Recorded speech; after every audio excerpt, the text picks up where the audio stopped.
ஒரு ஷார்ட்ஸ் பார்த்துருப்பேன். அதில் வந்து என்ன போட்டு சொல்லியிருக்காருன்னா, வைரமுத்து அவர்கள் வந்து ஒரு ஜனாதிபதியோ பிரதமரோ எவ்வளோ பெரிய ஆளாக இருந்தாலும் சரி, அவர் மேலே குற்றச்சாட்டு வைக்கப்பட்டு குற்றவாளி கொண்டு இருக்குல்ல, அதாவது விசாரணை கொண்டு அதில் நிற்கும் போது முதல்ல நீதிபதி கேட்குற கேள்வி வந்து உன் பெயர் என்ன அப்படின்ட்டு. எதுக்காக அப்படி கேட்குறாங்கன்னா, அவர் கரெக்டாக அவர் பேரை சொல்லிட்டேன்னா அவர் புத்தி சுவாதீனமா இருக்கிறாரு அப்படின்னு அர்த்தம். அதுக்காக தான் அவர் புத்தி சுவாதீனத்தோட இருக்காரா அப்படின்னு தெரிஞ்சுக்கிறதா அவர் பேரை ஃபர்ஸ்ட் கேட்குறாங்களாம். என்ன, ஏன், உன் பெயர் என்ன என்ற கேள்வி அங்கே வீசப்படுவதன் நியாயம் என்ன அல்லது அதன் தாற்பயம் என்ன என்று கேட்டால், பெயர் யாது என்று கேட்டவுடன் எவன் தன் பெயரை சரியாக சொல்லுகிறானோ அவன்தான் புத்தி சுவாதீனத்தோடு இருக்கிறான் என்று அர்த்தம். ஒருவன் தன் சொந்த பெயரை இழந்து மக்களால் கொடுக்கப்படுற பெயரோட வாழ்ந்தான்னா ரொம்ப பெருவாழ்வுன்னு வைரமுத்து அவர்கள் சொல்றாரு. அதுக்கு எடுத்துக்காட்டா பாரதிதாசனார், கப்பலோட்டிய தமிழன், இலங்கை ஜெயராஜ் அவர்களை வாழ்த்துறாரு போல. எனக்கு இன்னைக்கு அவருக்கு ஏதோ ஒரு பட்டப்பேர் இருக்குது, ஆனாலும் எனக்கு அது தெரில. இப்போ வைரமுத்து சொல்லும்போது இருந்தது எனக்கு அவர் எப்பயுமே இலங்கை ஜெயராஜா தான் தெரியுது. எந்த மனிதனும் தன் பெற்றோர் வைத்த பெயரை விட்டு விலகுவதில்லை. இல்லையா, இவன் ராமசாமி தானே சொல்லிக்கிட்டு இருக்கான். பெரியார்னு சொல்லிட்டா முடிஞ்சு போச்சு. அவருக்கு ஒரு பேர் இருக்குல்ல, பெரியார்னா யார், அவர் பேர் இருக்குல்ல, பேரோட தான் அவரை நம்ம நினைவு கூறுறோம். கப்பலோட்டிய தமிழன்னா அவர் பேரோட தான் நினைவு கூறுறோம். பாரதியார் அவர் பேரோட தான், சுப்பிரமணிய பாரதியார் அப்படிதான்.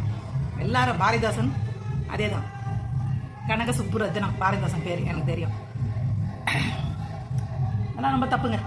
பெத்தவங்க வச்ச பேர் மறைஞ்சு மக்கள் கொடுக்குற பேர் நிற்கிறது அப்படின்றது அது எக்ஸ்ட்ரா பேர். ஆல்ரெடி எனக்கு ஒரு பேர் இருக்குது, அந்த சட்டையில் இது குத்துவாங்கல்ல, பதக்கம் குத்துவாங்க பார்த்தீங்க, அது மாதிரி மக்கள் கொடுக்குறது இங்கே தான் இருக்குது. தவிர நான் எனக்குன்னு ஒரு பேர் இருக்குல்ல, அதுதான் ஃபஸ்ட்டு.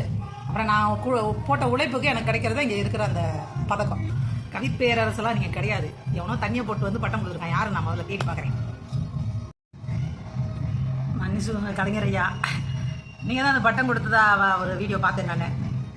மன்னிச்சுக்கோங்க, நீங்கள் வந்து தேவையில்லாமல் அவருக்கு வந்து கவிப்பேரரசன் கொடுத்துட்டீங்க. அதனால தான் அவர் ஒரு மாதிரி ஆயிட்டார். கம்ப வாரிதி என்று அவரை சொல்லுகிறார்கள். இலங்கை ஜெயராஜ் என்ற பெயர் மறைந்து கம்ப வாரிதி என்ற அடைமொழியிலேயே அவர் அறியப்படுகிறார். ஒரு மனிதன் எப்போது சொந்த பெயரை இழந்து சமூகம் தந்த பெயரால் இயங்குகிறானோ அன்றுதான் அவன் வெற்றி பெறுகிறான். அண்ணாதுரை என்ற பெயரை இழந்து அறிஞர் என்றார். ஈவே ராமசாமி என்ற பெயரை இழந்து பெரியாரார். மூகநாடி என்ற பெயரை இழந்து அவர் கலைஞரானார். சுப்பிரமணியன் என்ற பெயரை இழந்து ஒரு பாரதியாரார். கனகசுப்புரத்தின் என்ற பெயரை இழந்து ஒரு பாவேந்தரார். இவரெல்லாம் பெயரை இழந்தவர்கள். பாபு சிதம்பரம் என்ற பெயரை இழந்து அவர் கப்பலோட்டியவரானார். கம்ப ராமாயணத்தை கடல் அடித்துக் கொண்டு சென்று விட்டால் நீங்கள் யாரும் அச்சப்பட வேண்டாம். கம்ப பாரதியை மட்டும் காப்பாற்றுங்கள். அவர் அடியெடுத்து கொடுக்க கொடுக்க நாம் படி எடுத்துக் கொள்ளலாம்.